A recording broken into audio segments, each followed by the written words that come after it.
इस वक्त दुनिया में कहीं युद्ध चल रहा है, कहीं युद्ध की तैयारी हो रही है और देशों के अंदर ही गृह युद्ध जैसे हालात बन रहे हैं।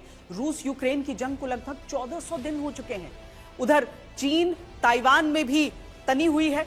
चीन ताइवान को अपना हिस्सा बताता है, ताइवान अपनी आजादी दोहराता है। मिडिल ईस्ट में हर दिन किसी न किसी मोर्चे पर जंग की आहट है। कहीं युद्ध की तैयारी, कहीं बगावत, कहीं सत्ता की बेचैनी। किसी भी जगह कोई स्थायी या अस्थायी समाधान नहीं है। दुनिया के कई दूसरे देशों का भविष्य भी बड़े देशों की इसी खींचतान में फंसा है, क्योंकि जब बड़े भिड़ते हैं तो कहते हैं ना, छोटे देशों की जमीन सिर्फ शतरंज बनकर रह जाती है।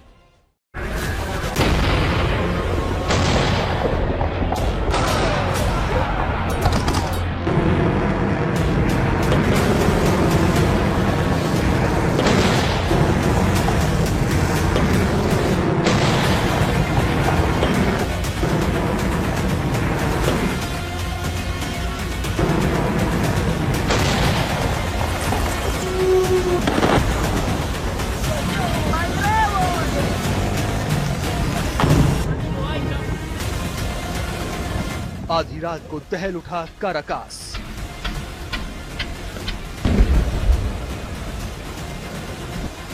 वेनेजुएला के राष्ट्रपति को बनाया गया बंदी। अमेरिका का वेनेजुएला पर बड़ा हमला।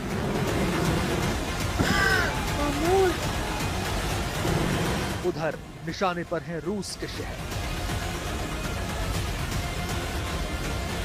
मॉस्को में राष्ट्रपति भवन पर हमला।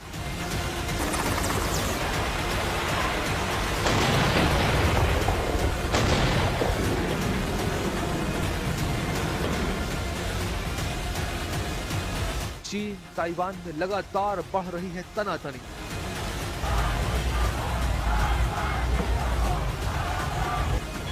ईरान में विद्रोह हो रहा है तेज।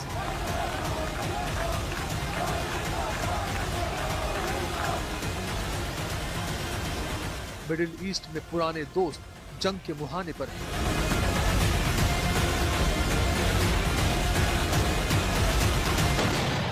वेनेजुएला की राजधानी आधी रात को दहल उठी।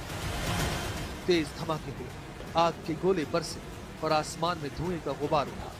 ये वेनेजुएला पर अमेरिका का हमला। No nation in the world could achieve what America achieved yesterday, or frankly in just a short period of time. All Venezuelan military capacities were rendered powerless as the men and women of our military, working with U.S. law enforcement, successfully captured Maduro in the dead of night. It was dark. The lights of Caracas were largely turned off due to a certain expertise that we have. It was dark and it was deadly. But captured along with his wife, Celia Flores, both of whom now face American justice. लड़ाकू विमानों ने बम गिराए, इमारतें हिल गईं और धुएं का गुबार छा गया। लेकिन अमेरिका ने ऐसा क्यों किया?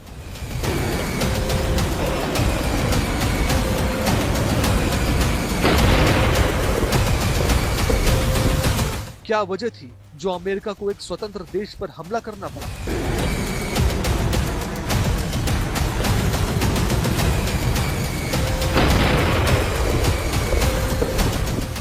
क्या मादुरो के दुश्मन हो गए हैं Trump?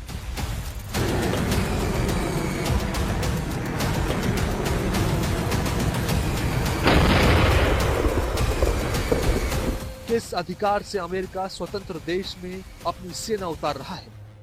Late last night and early today, at my direction, the United States Armed Forces conducted an extraordinary military operation in the capital of Venezuela. Overwhelming American military power, air, land, and sea, was used to launch a spectacular assault. And it was an assault like people have not seen since World War II. It was a force against a heavily fortified military fortress in the heart of Caracas to bring outlaw dictator Nicolas Maduro to justice. This was one of the most stunning, effective, and powerful displays of American military might and competence in American history. America ने Venezuela पर कार्रवाई के पीछे 3 बड़े कारण गिनाए हैं।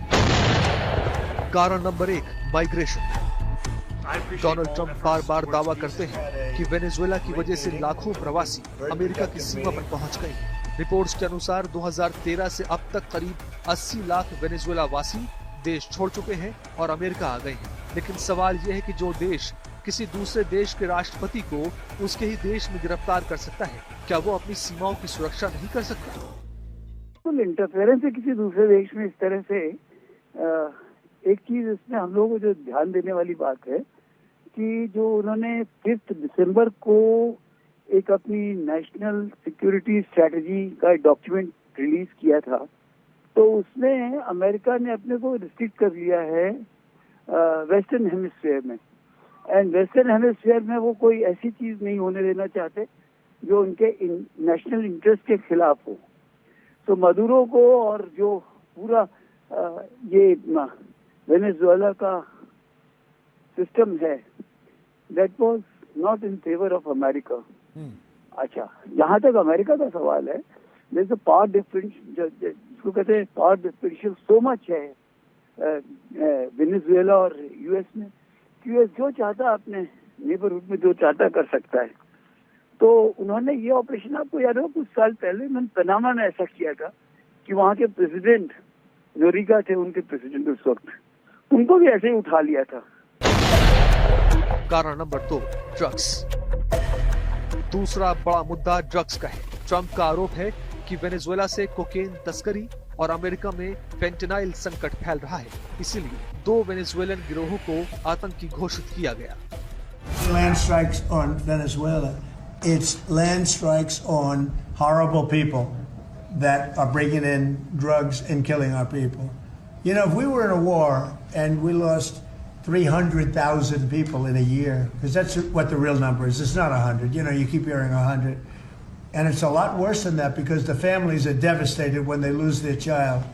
If we were in a war and we lost 2 or 300,000, but I think it's more than 300,000, and that's a war that's like a war that would be unparalleled.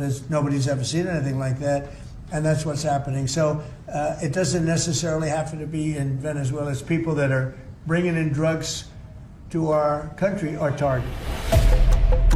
लेकिन सवाल है कि जब अमेरिकी सीमाओं की सुरक्षा अमेरिका के पास है, तो पूरे संकट की जिम्मेदारी सिर्फ राष्ट्रपति मादुरो पर क्यों?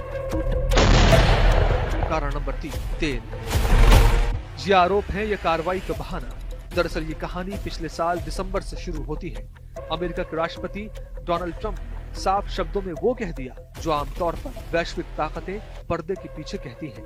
वेनेजुएला ने हमारे तेल के अधिकार छीन लिए। हम अपना तेल, अपनी जमीन और अपनी संपत्ति वापस चाहते हैं। उन्होंने हमारी कंपनियों को वहां से निकाल दिया और हम इसे वापस चाहते हैं। As everyone knows, the oil business in Venezuela has been a bust, a total bust, for a long period of time. They were pumping almost nothing by comparison to what they could have been pumping and what could have taken place. We're going to have our very large United States oil companies, the biggest anywhere in the world, go in, spend billions of dollars, fix the badly broken infrastructure, the oil infrastructure, and start making money for the country. यानी सारा खेल तेल का है, लेकिन सवाल यह है कि वेनेजुएला का तेल कैसे अमेरिका का हो गया? किस कानून के तहत, किस नैतिकता के आधार पर? 1976 में वेनेजुएला ने अपने तेल उद्योग का राष्ट्रीयकरण किया। तेल जो सदियों से उसकी जमीन के नीचे था, उसे अपनी संप्रभु संपत्ति घोषित किया। 2007 में राष्ट्रपति ह्यूगो चावेज ने विदेशी कंपनियों के बजाय देश को मालिक बनाया। इसका नतीजा ये हुआ कि अमेरिकी कंपनियों को वेनेजुएला से बाहर जाना पड़ा। यहीं से शुरू होती है अमेरिका की नाराजगी और आर्थिक प्रतिबंध की राजनीतिक दबाव वाली कहानी। The United States seized 1.9 million barrels of oil on December 10th. We're going to keep it. Maybe we'll sell it. Maybe we'll keep it. Maybe we'll use it in the strategic reserves. We're keeping it. We're keeping the ships also. ये व्यापार नहीं था, ये धमकी थी। और अब Venezuela के राष्ट्रपति की गिरफ्तारी। जरा इन दो तस्वीरों को ध्यान से देखिए कि अमेरिका किस तरह स्वतंत्र देशों को अपने उपनिवेश में बदल रहा है। पहली तस्वीर है मोहम्मद अल जुलानी की, दूसरी तस्वीर है निकोलस मादुरो की। इन दोनों पर कभी न कभी अमेरिका ने इनाम घोषित कर रखा था, लेकिन वक्त बदला, हालात बदले। एक वक्त मोहम्मद अल जुलानी अमेरिका की हिट लिस्ट में वांटेड आतंकी था। आज वही अमेरिका की मदद से सीरिया का नया राष्ट्रपति है। उसका स्वागत व्हाइट हाउस में किया जा रहा है। मोहम्मद अल जुलानी पर अमेरिकी सैनिकों की हत्या और हमलों के कई आरोप थे, लेकिन क्योंकि रूस और सीरिया की दोस्ती इस क्षेत्र में अमेरिका की अहमियत को कम कर रही थी, इसलिए अब मोहम्मद अल जुलानी अमेरिका का नया दोस्त है। दूसरी तरफ निकोलस मादुरो, जब राष्ट्रीयकरण के बाद मादुरो ने अपने देश के तेल को अमेरिका के साथ बांटने से इनकार कर दिया, तो मादुरो को नार्को टेररिस्ट बताकर गिरफ्तार कर लिया गया। वैसे ये पहली बार नहीं हुआ है कि अमेरिका ने किसी देश के राष्ट्रपति को हिरासत में लिया हो। 2003 में सद्दाम हुसैन को WMD के नाम पर पकड़ा, 2006 में फांसी दे दी गई। 1990 में पनामा के शासक मैनुअल नोरिएगा को भी अमेरिका ने इसी तरह पकड़ा। 2004 में हैती के राष्ट्रपति जा बर्टेंड एरिस्टाइड को अमेरिकी दखलंदाजी के कारण देश छोड़ना पड़ा। 1901 में फिलीपींस के राष्ट्रपति एमिलियो अगुइनाल्डो को फिलीपींस अमेरिकी युद्ध में गिरफ्तार किया गया। 2026 में निकोलस मादुरो को हिरासत में लिया गया। इतिहास गवाह है, जहां तेल है वहां दखल है, जहां संसाधन है वहां सत्ता की भूख है, और वेनेजुएला आज उसी अमेरिकी भूख के सामने खड़ा है। वेनेजुएला के पास दुनिया का सबसे बड़ा तेल भंडार है, खाड़ी देशों के मुकाबले कहीं ज्यादा। सऊदी अरब, ईरान, इराक सब इससे पीछे। वेनेजुएला के पास 303 अरब बैरल तेल है, दुनिया का लगभग 18%। सऊदी अरब के पास 267 अरब बैरल, ईरान के पास 208, कनाडा के पास 163 अरब बैरल और अमेरिका के पास सिर्फ 55 अरब बैरल तेल है। यानी वेनेजुएला के पास अमेरिका से 5 गुना ज्यादा तेल है। वेनेजुएला के पास करीब 5.6 ट्रिलियन क्यूबिक मीटर प्राकृतिक गैस के भंडार भी हैं। आयरन ओर, बॉक्साइट और एल्यूमिनियम के बड़े भंडार हैं। सस्ती बिजली की वजह से यहाँ भारी उद्योग लगाने की बड़ी संभावना रहती है। मतलब ये सिर्फ तेल नहीं, ये एक एनर्जी सुपरमार्केट है। इसलिए अगले 72 घंटे सिर्फ वेनेजुएला के लिए नहीं, पूरी दुनिया के लिए अहम है। अगर अमेरिका वेनेजुएला पर काबू पा लेता है तो वेनेजुएला का तेल अमेरिका को मिडिल ईस्ट के झंझट से काफी हद तक आजाद कर देगा। फिर किसी भी युद्ध के कारण हुई तेल की दिक्कत से अमेरिका को कोई बड़ा झटका नहीं लगेगा। यानी तेल मार्केट पर अमेरिका की मोनोपोली होगी।